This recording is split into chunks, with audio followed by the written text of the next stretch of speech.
Juste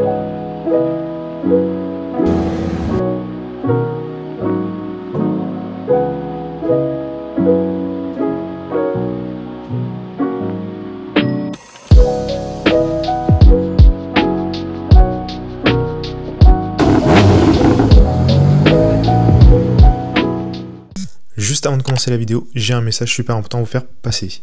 C'est que lorsque j'ai effectué mon dérush vidéo, je me suis rendu compte que l'audio n'a pas été capté par le microphone que j'avais dans les mains, mais par le microphone de mon téléphone portable. Oh non! Oh non, pas ça! Ce qui a eu pour conséquence de capter tous les bruits environnants et d'amoindrir notre conversation. Mais j'ai trouvé la solution grâce au logiciel Adobe Podcast. Le problème, c'est que ça a déformé notre voix et on a un véritable accent alsacien. Dans le Zeul, donc pour pouvoir revendre facilement le pont de... En tout cas, je m'excuse de la gêne occasionnée niveau audio. Je remercie d'abord Sylvain, donc le propriétaire avec qui j'ai fait la vidéo, qui a pris de son temps. Sur ce, je vous laisse avec la review de la Porsche GT4 RS. Bonne vidéo. Bon les gars, on se retrouve aujourd'hui au Luxembourg, près de Espérange, pour le SSM. En ce dimanche ensoleillé magnifique, je trouve un propriétaire avec qui je vais présenter sa jolie voiture, qui est juste derrière moi. On se retrouve avec Porsche GT4 RS et j'ai la chance d'être accompagné du propriétaire. Donc je suis avec Sylvain. Comment ça va Sylvain? Très bien, merci. Aujourd'hui, de la GT4 RS, on va parler des caractéristiques techniques. On va regarder avec Sylvain l'aspect extérieur, venir aussi voir l'intérieur, puis on verra pour la démarrer. On verra changer bien le flat 6. Raconte-nous un peu ton histoire. Alors j'ai eu la voiture exactement début juin de cette année. J'avais une GT3 avant que j'ai fait reprendre pour avoir la GT4 RS. J'avais toutes les versions avant. J'avais une GT4 normale qui était déjà extraordinaire avec un équilibre de châssis qui était top, mais il manquait un petit peu de moteur. Donc après j'ai pu avoir une GT3 RS qui était vraiment parfaite mais un peu trop extrême pour la route. Je suis passé sur une GT3, on va dire la normale. Pour la route elle était très très bien et je rêvais quand même d'avoir ce fameux moteur Cup dans un châssis très équilibré, un moteur central qui est la GT4 RS. Donc j'ai passé le pas et j'ai pris la GT4 RS.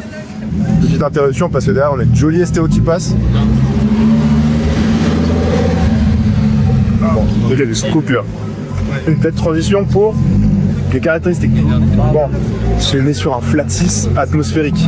Oui, c'est ça, flat 6, 4 litres atmosphérique. C'est le premier moteur Cup qui avait été fait à l'époque pour les GT3 Cup, qui a été utilisé pour la GT3. Alors le 4 litres, il a commencé sur la GT3 991 MK2. Il a été utilisé pour les RS et maintenant pour la GT4 RS. Donc je suis à peu près une autorisation de 1100, ça, si je ne me trompe pas, ça, de 450 Nm de couple, le 0 à 100, 3 secondes 3. Ouais, je crois que c'est ça. Test max 308 pour la GT4 RS. Il faut savoir que la GT4 RS en deux versions. La Spider RS, version cabriolet. S-Max un petit peu en moins. Oui, à cause du système de carton D. Mais sur une boîte PDK. T'en penses quoi de cette boîte? Magnifique. Je pourrais jamais cesser de donner les louanges de cette boîte de vitesse. Rapide, précis, fiable, facile à prendre en main, que ce soit un néophyte ou quelqu'un qui roule très bien. Donc, je recommande. Les RS ne seront pas vendus en boîte manuelle. Pourquoi de votre mécanique rare que sur la Spider RS, ni sur la GT4 RS, ni sur la GT3. Que de la boîte automatique en BDK. Ouais. Sur son poids. Son poids, c'est 1420 kg. 1080. Ouais. En vrai, je pense que ça fait un petit peu lourd quand même pour regarder. C'est tout chargé. Hein. C'est quand il y a tous les pleins qui sont faits pour annoncer par Porsche. Lui, 360, ça habite pas. Après, bon, soit elle n'a pas de raison d'être beaucoup plus légère qu'une GT3 en poids, parce que c'est les freins roulants d'une GT3, les freins nivelés de poids, le moteur de GT3, l'intérieur d'une GT3. Donc à part qu'ils ont mis le moteur au centre au lieu qu'il soit à l'arrière, voilà, il y a pas 30-40 kg de moins pour un GT4, mais pour ce modo, elle a tout le même poids. Et moi je trouve que ça reste raisonnable pour les voitures modernes. Quand on voit des séries 2 ou des M2 par exemple, ça fait une tonne 7. Une tonne 4 c'est très raisonnable pour une voiture de cette puissance. On l'a dit, le plat 6 qui était normalement sur les 911 pour leur co ici pour GT4 RS. À la différence c'est que, pensons le gabarit de la GT4 RS est plus petit et ils l'ont tourné à 90 degrés pour pouvoir le faire rentrer. Position centrale arrière qui permet d'avoir un meilleur équilibre sur le véhicule. Pour passer à l'aspect extérieur, on va tourner un fiche avec le secrétaire qui va nous parler de sa configuration qui remet. Sublime. Bon, c'est parti, tout de suite. Nous voilà pour l'aspect extérieur du véhicule. Donc Sylvain, le pote des petites de malade. La config, alors c'est un GT4 RS en gris argent, couleur très célèbre et très connue parce que c'est la première fois qu'elle est sortie chez Porsche. Après les détails, c'est juste au final avec un pack d'Aissar qui fait qu'il y a les pièces en carbone visibles. Le capot, les rétros, les conteneurs dans les barrières, les époques dans les ports et l'aileron arrière. Gardons en tête que le GT4 RS qui n'a pas le pack Aissar, elle a pas mal les caisses en carbone sauf qu'elles sont peintes. Et voilà, au pack Aissar, les parties sont visibles.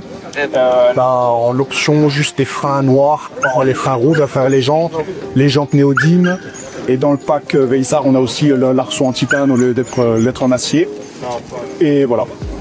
Et les sorties d'air sont disponibles en carbone? Non, C'est que plastique. ouais, que plastique. Il n'y a jamais la possibilité ni d'avoir les NACA du capot, ni les prises d'air, c'est toujours en plastique. Oui, il y a des kits qui existent pour avoir ces pièces-là en carbone, mais il faut savoir, vu que c'est fait pour extraire et l'air et les câlines des roues, je recommande pas forcément de mettre du carbone sur les caisses là parce qu'elles peuvent vite s'abîmer. Voir que ce que je vois, le petit feu Matrix LED, non?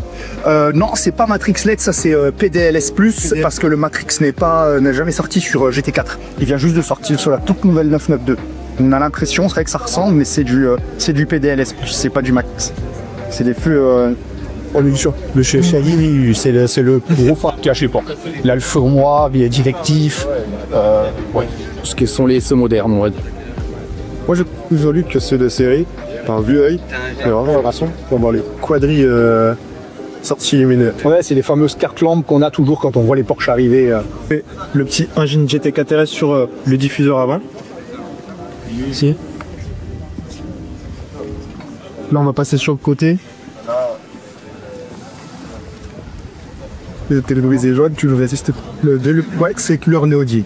C'est un combo, je voulais essayer. Sur mon ancienne 911, elle était aussi gris argent. J'avais les jantes bleu indigo, c'était très joli. J'avais déjà du noir sur ma GT3 RS. Donc je voulais changer un petit peu. Donc même que sur des jantes en lignésol. Oui, toujours.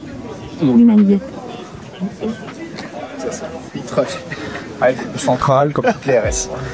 Moi j'avais entendu parler de cette petite option à déjà, je pense que c'est 30 000 €, c'est ça, ouais. À 1,5 000. Mais pour toi, est-il nécessaire ça peut être RS que cette... Si c'était une voiture qui va regarder ta vie, je l'aurais jamais pris.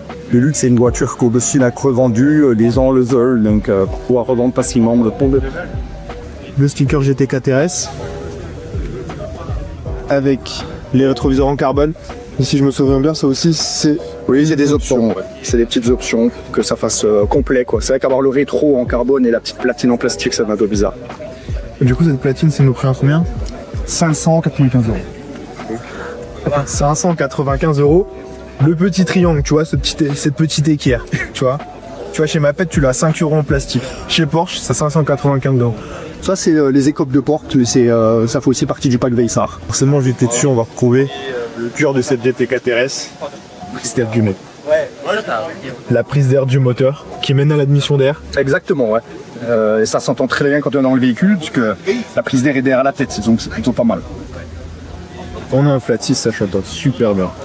Ça va t'en tirer dans les oreilles. Est-ce que toi, ça te casse les oreilles? Moi, pas du tout, parce que j'adore les bruits d'admission. J'ai toujours aimé les bruits d'admission depuis toujours. Parfois, ça en faisait même pas assez. Donc là, j'en ai pour mon compte. Voilà. Ça, c'est tout ce qu'un kiffeur de voiture souhaite. Allez, on va retrouver le toit en carbone, comme on l'a dit tout à l'heure. Il a pas dans l'eau. Donc, on va passer au niveau de l'arrière. Avec cette magnifique planche. Bon, moins pire que la nouvelle GT3 RS, hein, comme on voit à côté. Là, c'est une table à repasser le truc. Ah, c'est partant là. Et il est plutôt sympa, je trouve. Ouais, moi je trouve que c'est la bonne taille. C'est c'est efficace déjà. À la base, c'est le but. Mais voilà, ça va avec la taille de la voiture aussi, qui est un petit peu plus compact qu'un GT3. Donc, ils ont fait un aileron qui va avec la taille de la voiture aussi. Et on va retrouver juste en dessous le petit ducktail. Là, juste ici. Donc on retrouve sur pas mal des véhicules spéciaux de Porsche. Avec la Sport Classique, je crois. La 900 Sport Classique. Ouais, c'est la première qui l'a eu, oui. Donc la 900 Sport Classique est la première à avoir le petit ducktail. Ouais. Est-ce que c'est en titane? Oui, sur les packs Veissar, elles sont en titane. Ça fait partie du pack, hein, on ne peut pas choisir. Donc achète mon bien, c'est un chance. Hein. Et juste ici, on va recoller la vieux moteur derrière l'œil. Avec l'arceau de sécurité de ma titane. Ça, c'est ce qui est le plus joli, je trouve. C'est la plus belle partie pour avoir le moteur derrière la vitre. Je trouve que c'est super sympa.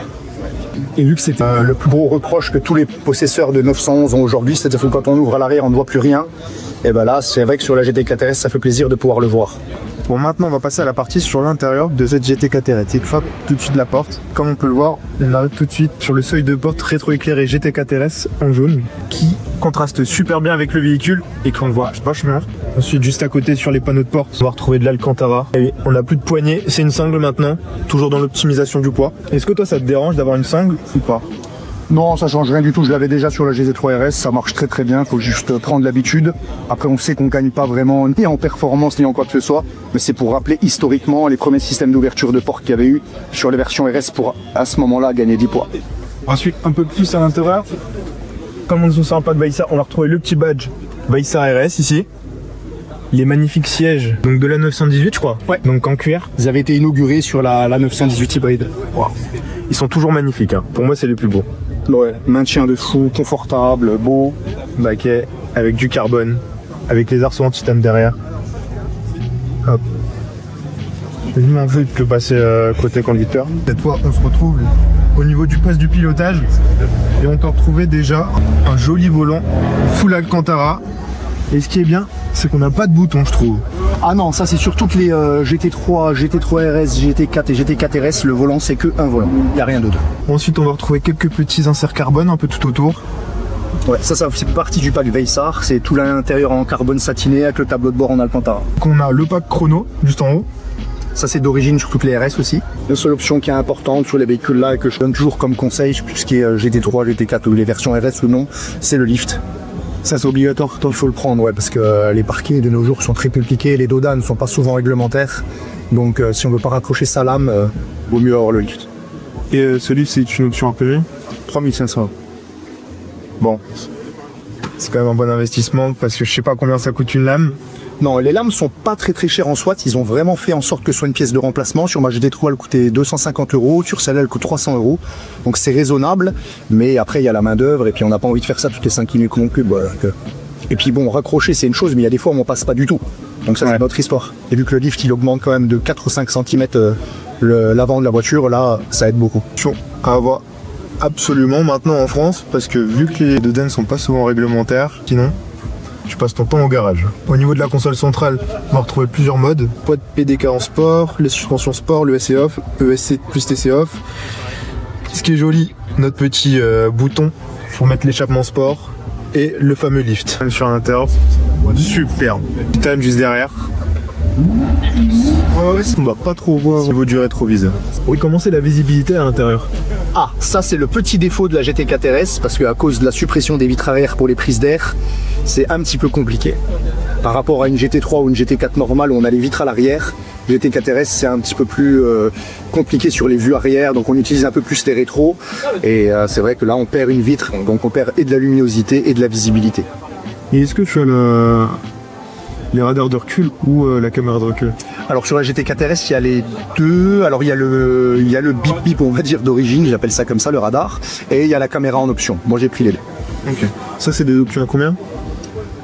Ah, je me rappelle plus de tête, je crois que la caméra c'était 1003 et que le bip bip c'était d'origine. De toute façon chez Porsche tout est en option.